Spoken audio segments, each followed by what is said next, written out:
Hello guys, welcome or welcome back to my channel. So tomorrow is your CA Foundation Business Law exam. This is a video for last minute tips for exam. I scored 67 marks in my CA Foundation Business Law exam in Jan 25 attempt. So I think मेरी जो जितनी भी strategy थी 1.5 days की वो आपको बहुत help करेगी.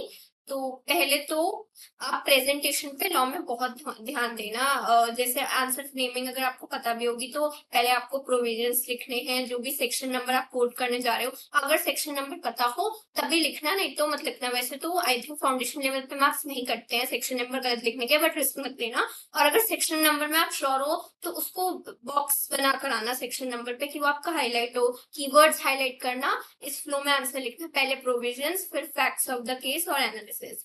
फैक्ट्स ऑफ द केस तभी लिखना जब आंसर 5 मार्क्स से उससे ज्यादा का हो. उससे कम में या तो मत लिखो या फिर 1 to 2 लाइन्स का लिख दो अगर आपको लिखना है तो. और जितना हो सके उतना मैक्सिमम अटेम्प्ट करो, क्योंकि लॉ में भी 1-2 लाइन के मार्क्स मिल जाते हैं अगर आपने कुछ सही लिखा है या कुछ कीवर्ड्स आपने उसमें लिखे हैं. तो मैक्सिमम अटेम्प्ट करने की कोशिश करो. और रीडिंग टाइम में कंपल्सरी क्वेश्चन मत पढ़ना. जो क्वेश्चन कंपल्सरी नहीं है उसमें से आपको चूज करना है वो पढ़ो, ताकि आप उसमें से एक क्वेश्चन एलिमिनेट कर दो जो आपको नहीं लिखना है. और इस टाइम पे प्लीज कोई रिवीजन वीडियो रेफर मत करो. जितनी वीडियोस देखोगे आपके दिमाग में नहीं जाएगा. रीडिंग जितनी करोगे उतना एग्जाम में याद आएगा, कीवर्ड्स. और पर्सनली मैंने तो मेरे 311 मार्क्स आए थे out of 400 in CA foundation exams, और मैंने हर सब्जेक्ट के लिए सिर्फ आईसीआई मॉड्यूल को ही रेफर किया था. अगर अब आप किसी और बुक से पढ़ते हो तो वो पढ़ो, लेकिन रिवीजन वीडियो देखने का ही टाइम नहीं है. आपको स्ट्रेटेजिकली प्लान करना होगा कि आप कैसे कैसे हर एक चैप्टर को कंप्लीट कर सकते हो. और सेल्स ऑफ गुड्स एक्ट मैंने छोड़ा था तब भी मेरे 67 मार्क्स आ गए. उसके मतलब मैंने सिर्फ क्लासेस ली थी, उसके बाद भी मुझे वो समझ नहीं आया था. मैंने रिवीजन टाइम पे उसको देखा भी नहीं था, बट स्टिल मैंने थोड़ा बहुत उसको अटेम्प्ट कर दिया था एग्जाम में. फिर भी मेरे 67 आ गए लिविंग दैट चैप्टर. और इंडियन रेगुलेटरी फ्रेमवर्क मेरा इतना अच्छा नहीं था कि मतलब मैंने पॉइंट टू पॉइंट आंसर लिखो. इवन मैंने पॉइंट टू पॉइंट लैंग्वेज तो किसी भी आंसर में नहीं लिखी थी. और जो क्वेश्चन आपको सबसे अच्छा आता हो ना, पहले उसको अटेम्प्ट करना. अब अगर गलती से कोई और भी कर दिया कोई दिक्कत नहीं है, लेकिन अगर आप वो करोगे ना तो आपका कॉन्फिडेंस बढ़ जाएगा कि हाँ एक क्वेश्चन अच्छे से अटेम्प्ट हो गया, बाकी का फ्लो अच्छा हो जाएगा. और जो आपका question paper check, answer sheet आपकी जो चेक होगी उसमें आपका अच्छा इंप्रेशन बनेगा कि फर्स्ट क्वेश्चन बहुत नीट एंड क्लीन है, अच्छे से लिखा हुआ है, हर एक पॉइंट मेंशन है. तो ये आपको आगे के लिए बेनिफिट करेगा. तो कोशिश करना कि जो फर्स्ट आंसर आप अटेम्प्ट करो वो आपका बेस्ट आंसर हो. इनकी सीक्वेंस मैटर नहीं करती है एग्जाम्स में. आप कोई भी आप 6 क्वेश्चन से स्टार्ट कर लो, फर्स्ट क्वेश्चन से स्टार्ट कर लो, जैसे आपका मन करे. बस जो सब पार्ट्स हो एक क्वेश्चन के वो सारे साथ में अटेम्प्ट करने की कोशिश करना, क्योंकि वो इजी रहता है चेक करने वाले के लिए भी कि वो आपके सारे सब पार्ट्स एक साथ चेक कर देगा. वैसे अलग भी कर दोगे अगर जल्दी में हो तो इतना कुछ मैटर नहीं करता, बट कोशिश करना कि साथ में अटेम्प्ट करो.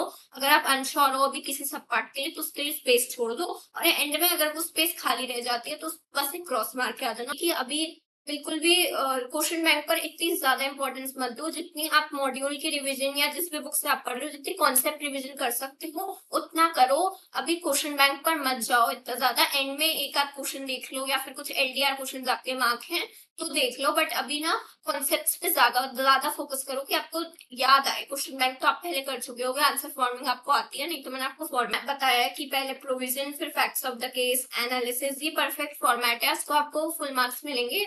और कोशिश करना कि आप जो प्रोविजन लिखो उसमें आपका सब कुछ कीवर्ड्स हाईलाइटेड हो.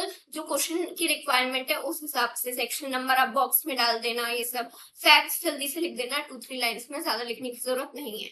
और एनालिसिस आपका पूरा डिटेल्ड होना चाहिए कि आप क्वेश्चन की रिक्वायरमेंट क्या थी और आपने उसके बेसिस पे क्या आंसर दिया, और उसमें कीवर्ड हाईलाइट करना. और एंड कंक्लूजन पूरा हाईलाइट कर देना कि आपने क्या बताया, यस है आपका आंसर, नो है कि वो क्लेम हो सकता है नहीं हो सकता. ये सब बस सब जितना हो सके उतना करो. कॉन्सेप्ट रिविजन जितनी कर सकते हो, नोट्स रीडिंग जितनी कर सकते हो, और एलडीआर क्वेश्चंस हैं तो वो कर लो.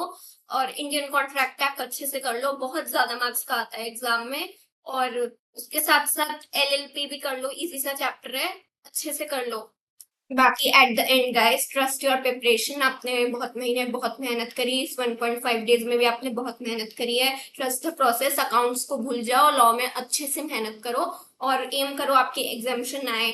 और अगर आपका लॉ वीक सब्जेक्ट भी है तो you just have to score 40-50 marks, उसके बाद आपका नेक्स्ट पेपर आपका एग्रीगेट बना देगा। So just believe on yourself. इसके बाद क्यूए की वीडियो भी आएगी जिसमें मैंने स्कोर करे थे 85 मार्क्स अपने अटेम्प्ट में। तो इसके लिए चैनल को सब्सक्राइब कर दो ताकि वो वीडियो आप मिस ना कर दो। Bye guys.